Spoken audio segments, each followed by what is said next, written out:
अस्सलाम वालेकुम। इस वीडियो के अंदर हम इमेज बिल्डिंग को और लेयरिंग को थोड़ा सा मज़ीद समझते हैं और देखते हैं कि हम और कैसे कमांड यूज़ कर सकते हैं। तो जब आप इमेज बिल्ड कर रहे होंगे तो हमेशा आप स्क्रैच से बिल्डिंग करेंगे। आपके जहन में ये होना चाहिए कि मेरी एक एप्लीकेशन है, उसकी डिपेंडेंसीज हैं। आप कहें अच्छा जी मेरी नोड की एप्लीकेशन है, तो उसकी डिपेंडेंसीज है, मुझे नोड का रन टाइम चाहिए। अब नोड का रन टाइम सेटअप करने के लिए आपको ओएस की बाइनरीज चाहिए। तो आप अगर स्क्रैच से करना शुरू करेंगे, पहले आप ओएस की बाइनरीज रखेंगे अपने पास उस इमेज के अंदर, फिर आप नोड का एनवायरनमेंट उसके अंदर सेटअप करेंगे और फिर अपनी फाइलें उसके अंदर डालेंगे। तो आप ये सारा काम से बचने के लिए आप कोई ना कोई एग्जिस्टिंग इमेज इस्तेमाल कर लेते हैं जिसके अंदर बेसिक जो चीज़ें हैं, जिस तरह नोड का एनवायरनमेंट पहले सेटअप हो, वो नेट पे मिल जाएंगी आपको डॉकर हब वगैरह पे, और फिर आप अपना अगला काम करते हैं। या हम नोड की इमेज देखेंगे नेक्स्ट वीडियोस के अंदर। तो आपके लिए ये डिसीजन करना कि मैंने कौन सी बेस इमेज यूज करनी, दिस इज वेरी इंपॉर्टेंट। दूसरा ये कि अच्छा जी, अब आप कहते हैं जी मुझे मैंने खुद सेटअप करना है, मैंने खुद नोड की खास चीज़ें सेटअप करनी है और मैंने खुद पैकेजेस ऐड करने हैं, मुझे एक फ्रेश, जिस तरह वीएम मिलती है मुझे फ्रेश एक स्टार्ट चाहिए, तो मैं कौन सी बेस इमेज लूँ? तो आपके पास डिफरेंट तरह की बेस इमेजेस अवेलेबल हैं। यूबंटू की बेस इमेज अवेलेबल है, उसकी डिफरेंट फ्लेवर्स अवेलेबल हैं, उसका साइज उसके अंदर काफ़ी कुछ होगा, इमेज के अंदर पहले ही अवेलेबल होगा।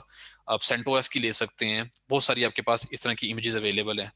एक बहुत लाइट वेट और बड़ी बेसिक सी लाइनिक्स की इमेज अवेलेबल है अल्पाइन के नाम से, जिसको आप इस्तेमाल कर सकते हैं। सिर्फ 5 MB की है, यानी इस इमेज के अंदर बुनियादी तौर पे जो चीज़ें आपको काम करने के लिए चाहिए, कमांड्स चाहिए कुछ, वो अवेलेबल होती हैं। बाकी आप सब खुद जो आपको चाहिए इंस्टॉल करते हैं, क्योंकि आपने इमेज का साइज बहुत बड़ा भी नहीं करना, जितना इमेज का साइज होना चाहिए उतना ही रखना है। अदरवाइज ये इमेज पब्लिश करने में, पुश करने में और डाउनलोड करने में और बाद में जब रन भी होनी है, तो चूंकि अगर साइज बड़ा होगा तो वो भी मसले मसाइल आएंगे। इसलिए you try to minimize its size. तो अगर आप खुद बिल्ड कर रहे हैं तो आप किसी छोटे से वर्जन से स्टार्ट करते हैं, जैसे अल्पाइन यूज कर लें। अगर आप पहले ही यूबंटू से या उससे स्टार्ट करेंगे सेंटोस, तो पहले ही वो कुछ 100 MBs के होंगे, और आप उसके बाद फिर एक्स्ट्रा काम करते हैं और शायद बहुत सारी यूटिलिटीज उसके अंदर पड़ी हो उस इमेज में जो आपको चाहिए ही ना हो, आपके रन टाइम पे ना चाहिए हो। This is important point, run time पे ना चाहिए हो। डेव में तो आप शायद बड़ी हैवी इमेज भी इस्तेमाल करना चाहेंगे जिसके अंदर सब कुछ हो, रन टाइम भी अवेलेबल हो। लेकिन प्रोडक्शन के परस्पेक्टिव में जब आपकी इस रन करना है, तो वहां आपको बहुत सारी कमांड्स और बहुत सारी बाइनरीज और चीजें नहीं चाहिए होती। ठीक है। ये एक हमारे पास अल्पाइन ओएस है। हम थोड़ा से प्ले करते हैं, इसको मैं पुल करता हूँ और फिर इसके साथ इंटरेक्ट करते हैं, जैसे हमने इंजन एक्स से इंटरेक्ट किया था। लेकिन इंजन एक्स तो एक ऐप थी, हमने उसको इस्तेमाल किया था एप्लीकेशन के परस्पेक्टिव में, हमने उसमें चीज़ें, लेकिन ये हमने ओएस के परस्पेक्टिव में इसको एक्सप्लोर करना है। ठीक है जी, मैंने पुल किया, मैं पहले कर चुका था, इसलिए उसने सिर्फ मैचिंग की है। और उसने कहा जी image is up to date for Alpine, तो उसने उसे कोई डाउनलोडिंग की जरूरत नहीं पड़ी। उसने देखा कि जो इसका हैशेस हैं और जो ऑनलाइन पड़े हुए मैचिंग होते हैं, इट मीन्स कि मेरे पास लेटेस्ट पड़ा हुआ है। रन कैसे करूंगा इसको? डॉकर रन की कमांड से। अगेन यहाँ पे मैं इसको भी नाम नहीं दे रहा, और मैं इस पे कोई पोर्ट फॉरवर्डिंग भी नहीं कर रहा और वॉल्यूम भी नहीं कर रहा, बिकॉज मैं इसको एज ए ओएस यूज करना चाह रहा हूँ। कि मैंने जिस तरह अपनी मशीन पे एक वर्चुअल मशीन के अंदर जो बंटू इंस्टॉल किया है, मैं उसके अंदर जाके कुछ कमांड वगैरह चेक करूंगा, इस तरह काम।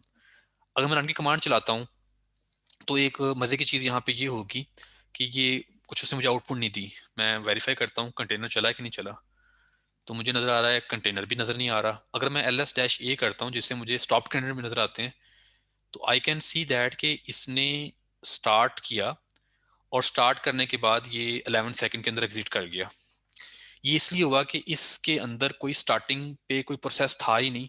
ऐसा प्रोसेस नहीं था जो कि कॉन्टिन्यूसली चल रहा हो, इसके अंदर बाय डिफॉल्ट नहीं था। तो अगर मैंने इसको कंटेनर को चलाना और ये चलता रहे, तो मुझे कोई इसके अंदर प्रोसेस रन करना पड़ेगा। इंजन एक्स वाले केस में आपका इंजन एक्स खुद रन होती है, सर्विस रन शुरू हो जाती है, तो वो प्रोसेस चल रहा होता है, इसलिए कंटेनर बंद नहीं होता। यहाँ मुझे वो करना पड़ेगा। वो मैं कैसे कर सकता हूँ? मैं यहाँ कहता हूँ डॉकर रन, और रन के साथ मैं लिख देता हूँ -IT। ठीक है, कि मैं इंटरेक्टिव, मैं इसके अंदर भी जाना चाह रहा हूँ, इसलिए मैं आई लिख देता हूँ। और टी टर्मिनल के मैं इसके साथ शुरू में बैश चलाना चाहता हूँ, लेकिन इसके अंदर अल्पाइन के अंदर बैश अवेलेबल नहीं है, तो आप SH कह सकते हैं। SH का शेल अवेलेबल है बिन के फोल्डर में, इस तरह करके आप कह देंगे। कहना ये चाह रहा हूँ कि अल्पाइन की इमेज का कंटेनर रन करो इंटरेक्टिव मोड में और टर्मिनल के साथ, और ये कमांड एग्जीक्यूट कर दो शुरू में। तो अब ये कमांड जब चलेगी तो प्रोसेस चलना शुरू हो जाएगा अल्पाइन के अंदर, तो कंटेनर रनिंग स्टेट में आ जाएगा आपके पास। Let's see. अब ये देखिए मैं उसके अंदर आ गया हूँ। ठीक है, क्योंकि मैंने यहाँ पे IT लिखा था रन के वक्त। अच्छा, अब मैं ये चूंकि इसको मैं वेब वेब सर्वर के तौर पे तो नहीं देख रहा, एक ओएस के तौर पे देख रहा हूँ। तो मुझे इसके अंदर एलएस की कमांड चलाऊंगा तो मुझे इसका एक फाइल सिस्टम जैसे लाइनिक्स में होता है वो नजर आएगा। मैं इन फोल्डर को देख भी सकता हूँ, इसके अंदर क्या पड़ा हुआ है, इस तरह की चीजें भी एक्सप्लोर कर सकता हूँ। अब मैंने अगर कुछ काम करना है, क्योंकि मैंने इस पे मिसाल के तौर पे करले कमांड होती है जिसको आप इस्तेमाल करते हैं चेक करने के लिए, एचटीटीपी की कॉल भेजने के लिए चेक कर सकते हैं, ठीक है। वो देखता हूँ तो मुझे इसके अंदर बाय डिफॉल्ट नहीं मिल रही। मैं कर्ल की ट्राई करता हूँ तो मुझे नहीं मिल रही, वो कहता नहीं है, क्योंकि मतलब मकसद यही है इस अल्पाइन के छोटे होने का कि इसमें बड़ी बुनियादी चीज़ें हैं, वो सारे यूटिलिटीज अवेलेबल नहीं है जो नॉर्मली आप उबंटू या दूसरा जो है सेंटोस वगैरह करें तो उसमें होती हैं, इसमें नहीं है। तो मैं इंस्टॉल कर सकता हूँ। इंस्टॉल करने के लिए जो कमांड है मुझे चाहिए वो सिंपल सी कमांड है ये वाली। मैं इस तरह करके कमांड लिखूंगा,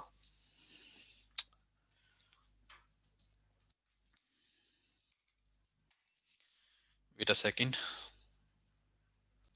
अच्छा, ये भी मुझे ये कह रहा है कि शेल के ऊपर ब्लॉक हो गया, तो it seems some problem with Docker. तो इसका ये हल होता है कि आप अगर ये ऐसे कभी हो जाए थोड़ा सा वेट कर लें, 2-3 सेकंड 5 सेकंड, अगर ना करे तो आप क्या करें, क्योंकि ये तो मैं इसके अंदर जा चुका हूँ, मैंने इसे बंद भी नहीं करना। तो आप ये कर सकते हैं कि आप इसी कंटेनर के साथ, इसी कंटेनर के साथ, अच्छा पहले एक चीज़ मैं आपको दिखा दूं कि अगर मैं आपको इसी कंटेनर का देखें कि इस कंटेनर का नाम क्या है, ये वाला, ठीक है, नाम हमने रखा नहीं था। तो ये बेसिकली इसका आईडी है, 4 डिजिट ले लें या इसका नाम ले लें। अगर मैं डॉकर टॉप चलाता हूँ इसके ऊपर तो मुझे वो जो मैंने शेल का रन किया है स्क्रिप्ट वो नज़र आएगा।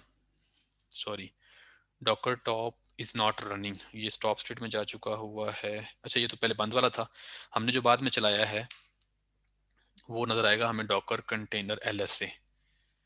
हाँ जी, ये वाला ठीक है। इसको अगर हम डॉकर टॉप करते हैं तो हमें ये बताएगा कि इसके अंदर कौन कौन से प्रोसेस चल रहे हैं। तो आइडली हमें एक ही नज़र आना चाहिए जो हमने चलाया है, ठीक है। अब ये रनिंग स्टेट में आपका ये शेल हाल्ट हो गया या आपने बंद कर दिया, लेट्स सपोज मैंने बंद कर दिया। अब मैं किस तरह कर सकता हूँ, डॉकर अटैच के जरिए, अगर वो आपका कंटेनर शेल बंद हो गया और आपने दोबारा उसे अटैच करना हो तो आप डॉकर अटैच को यूज़ कर सकते हैं। डॉकर अटैच, और आगे आप अपने कंटेनर का आईडी या नाम दे दें। तो मैं दोबारा शेल के अंदर चला जाऊंगा, ये देखिए मैं आ गया हूँ। अब वो एक्चुअली जब मैंने कोई स्केप के इश्यूज थे वो हो गया। खैर, अब मैं अगर ये पैकेज इंस्टॉल करना चाहूँ, ये भी अच्छा हुआ इशू आया तो हमने इसका एक छोटा सा पॉइंट देख लिया। तो मेरे पास ये कमांड होती है एपीके की, और ऐड आगे मैं यूटिलिटी लिखता हूँ। तो ये मेरे लिए एक अभी इसने रन टाइम पे ये डाउनलोड करके पैकेज इंस्टॉल कर दिया है। वेरीफाई कर लेता हूँ तो अब मुझे बता रहा है कि कल की कमांड अवेलेबल है और आगे पैरामीटर दें।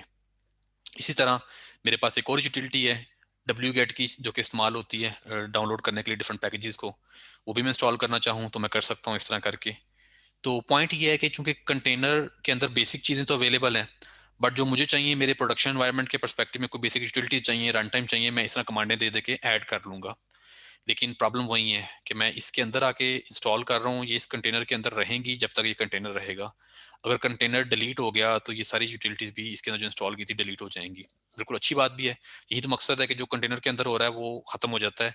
हमारा मकसद भी यही है, मैं जितनी मर्जी चीजें इंस्टॉल करूँ मेरा होस्ट ऑपरेटिंग सिस्टम इम्पैक्ट नहीं हो रहा, सिर्फ ये कंटेनर के अंदर ही तब्दीली आ रही है सारी की सारी। अब अगर मैं ये आपसे कहूँ कि मैंने ये दो यूटिलिटीज इंस्टॉल की हैं, इनसे क्या फर्क पड़ा है, तो आप अपने पास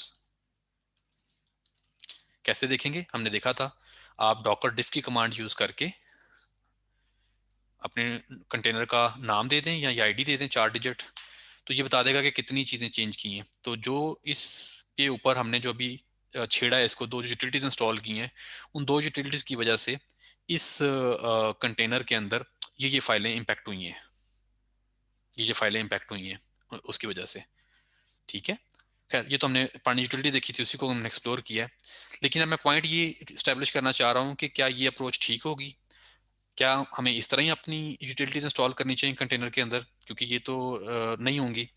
ये एक्सपेरिमेंटेशन के लिए ठीक है, आप कंटेनर के अंदर आए, अपनी जो कमांड चलानी है कमांड चला के देखें वो चलती है, उससे इंस्टॉलेशन होती है, कोई इश्यू तो नहीं आता। टेस्टिंग करें जो करनी है आपने। लेकिन आप चाहते ये हैं कि मेरी जो एक्चुअल इमेज बने, जो मैं अल्पाइन को यूज करते हुए अपनी इमेज बनाऊं, उसके अंदर ये कर्ल की यूटिलिटी पहले ही आ जाए, मेरी इमेज के अंदर खुद ब खुद आ जाए। तो मैं जो कमांड यहाँ चला रहा हूँ यही कमांड मैं फाइल में दे दूंगा, सिंपल, ठीक है। So what I am saying is that कि भाई आप अपनी फाइल बनाते वक्त सिंपल ये काम करें। Let me show you here. अब अपनी डॉकर फाइल के अंदर जो जो चीज़ें चाहिए बेस इमेज का बताएं। उसके बाद अगर आपने कुछ कॉपी करना है, कोई डायरेक्टरी बनानी है जैसे बनाई थी हमने, और कुछ यहाँ से चीज़ें पकड़नी है वो पकड़ें, जो आपको चीज़ें इंस्टॉल करनी है वो इंस्टॉल करें। जैसा मैं ये वही अगेन, जैसा मैंने मैनुअली इंस्टॉल की थी, कमांड दे के मैं रन के जरिए दे दूंगा, यहाँ रन लिखूंगा, आगे कमांड दे दूंगा अपनी, फिर रन। अगर मल्टीपल करनी है वो कर दूंगा, और अगर मैं एक लाइन में भी कर सकता हूँ एंड लगा के, वो बाद में बेस्ट प्रैक्टिस में देखेंगे। लेकिन अब होगा क्या, आपकी बेस इमेज ये वाली यूज होगी। जब मेरा डॉकर इमेज बिल्डर चलेगा तो वो इसको पकड़ के ये कमांड चलाएगा, इस कमांड का जो रिजल्ट आएगा वो क्या करेगा जी, मेरे लिए लेयरिंग क्रिएट करता जाएगा। तो लेट्स अज्यूम कि आपके पास जो अल्पाइन है उसकी एक ही इमेज है, उसकी एक ही लेयर है, तो वो जो कुछ उसका स्ट्रक्चर है ये पड़ा हुआ है। आपने एक कमांड चलाई ये वाली, इस कमांड ने कोई 10 फोल्डर्स को छेड़ा, दो में चीजें डाली, कुछ फोल्डर को छेड़ा, उससे जो भी फाइल स्ट्रक्चर में तब्दीली आएगी वो तब्दीली एक नई लेयर होगी, उस लेयर में जो भी रिजल्ट होगा वो ये आएगा। जो आपकी ये तीसरी कमांड है, इससे जो रिजल्ट लेयर बनेगी, जो फाइल स्ट्रक्चर में चेंजेस आएंगी वो यहाँ रिकॉर्ड हो जाएंगी इस लेयर के अंदर। तो आपकी एक्चुअली जो फाइनल इमेज बनेगी उसके अंदर तीन लेयर्स होंगी। ये लेयर्स उस कमांड को रिप्रेजेंट कर रही है जो एपीके वाली है, ये लेयर इसको रिप्रेजेंट कर रही है, लेयर इसको रिप्रेजेंट कर रही है। तो जब ये इमेज बिल्ड करेगा तो ये लेयर बन जाएंगी। आप नेक्स्ट टाइम दोबारा इमेज बिल्डिंग की ट्राई करेंगे तो वो इसको मैच करता है कि जो ये चीज है, इसका जो रिजल्ट है, क्या मेरे पास हैश निकाल के, क्यों पहले पड़ा हुआ है, पड़ा हो तो वो उसी को यूज कर लेता है, और कैशेड का वर्ड दिखाता है बिल्डिंग के वक्त। तो आप ये बड़ी दफा देखेंगे आप। और दूसरी चीज ये कि रीयूजेबिलिटी करता है। अगर उसके पास कोई इमेजेस पड़ी हुई हैं लोकल कैशे में, और उसमें से कोई एक इमेज, एक लेयर जो है उसका हैश आपकी आपकी जो आने वाली हैश मैच हो जाता है, तो वो दोबारा हार्ड डिस्क पे स्टोर करने के बजाय क्या करता है, नहीं करता, बल्कि वो इसी वाली ही लेयर को इस्तेमाल कर लेता है। ठीक है, इसलिए आपको नजर भी बात आएगा कि आपने एक दफा अल्पाइन डाउनलोड कर लिया, बार बार करेंगे तो वो दोबारा दोबारा सर्वर से लेके नहीं आ रहा होगा। ठीक है, तो ये लेयरिंग वाला पॉइंट बार बार आपके आएगा, इसलिए मैंने इस पर ज्यादा फोकस किया है। अच्छा जी, अगर मैं यहाँ पे इमेज बिल्ड करता हूँ, अब इसकी इमेज बिल्ड करके देखते हैं ये मेरे लिए क्या करेगा। ठीक है, डॉकर बिल्ड टेस्ट इमेज कर लेते हैं, करंट फोल्डर से ये सेव है। ओके, और मैं ये करता हूँ इमेज बिल्ड। तो अब मेरे पास एक इमेज बनने जा रही है, उसने बनाई है तीन, एक तो ये वाली हो गई, फिर उसने ये वाली कैशे से पकड़ ली, पहले चली हुई थी, और ये वाली उसने डब्ल्यू गेट वाली रन की है, उससे रिजल्ट आएगा तीन, उसकी लेयर बन जाएंगी। अब अगर मैं इस इमेज को रन करता हूँ, ये मैं एग्जिट कर देता हूँ, सी एल एस करता हूँ, डॉकर इमेज एल एस करता हूँ, तो मेरी जो इमेज बनी है, टेस्ट इमेज मैंने बनाई है अभी, ये वाली टेस्ट इमेज, ठीक है, 9 MB की हो गई है, जिसके अंदर बेसिक 5 MB का अल्पाइन होगा, 5/61 का, और बाकी जो मैंने चीज़ें ऐड की हैं डब्ल्यू गेट और कर्ल वो ऐड हो गए हैं, तो ये 9 MB की बन गई इमेज। अच्छा, अब अगर मैं ये कहता हूँ कि डॉकर रन करो, डैश IT करना, और यहाँ पे कहता हूँ कि टेस्ट इमेज, जो जिसके अंदर मैंने अपनी बनाई है, जिसके अंदर अल्पाइन बेस्ड के तौर पे और मैंने खुद कुछ यूटिलिटी ऐड की है, इसको रन करो, तो क्या इसके अंदर कर्ल अवेलेबल है? जी है। क्या इसके अंदर डब्ल्यू गेट अवेलेबल है जो मैंने इंस्टॉल किया था कमांड के थ्रू? जी बिल्कुल है। तो पॉइंट यहाँ पे ये बनाया कि आपने पहले देखना है कि जो आपको चाहिए इमेज, डेव को लैस सोचना है, प्रोडक्शन को लैस सोचना है। डेव के लिए आपकी जो डिपेंडेंसीज हैं, रिक्वायरमेंट हैं काम करने के लिए, क्या कोई ऐसी इमेज बनी बनाई अवेलेबल है, ले लें वहां से। नहीं है तो आप अपनी इमेज बिल्ड करेंगे इस तरह, कोई सिमिलर लेके, मैचिंग लेके, अपनी जो पैकेजेस आपको इंस्टॉल करने हैं, कोई चीजें इंस्टॉल करनी वो इंस्टॉल करेंगे, ताकि आपकी एक इमेज बन जाए जिसको फिर आप अपने लिए इस्तेमाल करें, तो वो चीजें आपको उसके अंदर अवेलेबल हों। प्रोडक्शन के पर्सपेक्टिव में आपने रनिंग को देखना होता है। डेव में तो आप जब काम कर रहे होते हैं तो कंपाइलेशन देखनी है और बहुत सारी आपने डिबगिंग की चीजें देखनी है। प्रोडक्शन में आपने रनिंग को देखना होता है कि रनिंग के लिए क्या चीजें जरूरत होगी। तो शायद प्रोडक्शन में आप SDK इंस्टॉल ना करें, बल्कि सिर्फ कंपाइल टाइम या रन टाइम इंस्टॉल कर रहे हो, वो एक खैर अलग बहस है। लेकिन इमेज बिल्डिंग के पर्सपेक्टिव में मैं थोड़ा फोकस करना चाह रहा था कि लेयरिंग का आपको आइडिया हो जाए, और थोड़ा सा ये आइडिया हो जाए कि ये किस तरह सोचना है कि मैंने यहाँ क्या डालना है डॉकर फाइल के अंदर। सोचना ये है कि मेरे पास एक मशीन है, उसके ऊपर ये चीज़ें हैं, उसमें जाके आपने देख लेना है कि मैं क्या क्या इंस्टॉल करूँ, मुझे डिपेंडेंसी वो आपने इस तरह कमांड्स की सूरत में दे देना है। तो रन भी अवेलेबल है, CMD भी अवेलेबल है, इसके अलावा एनवायरमेंट वेरिएबल भी सेट कर सकते हैं, जो आगे हम देखेंगे मजीद। बट आई होप सो कि अभी बेसिक अंडरस्टैंडिंग डेवलप हो गई होगी इसके बाद। Thank you.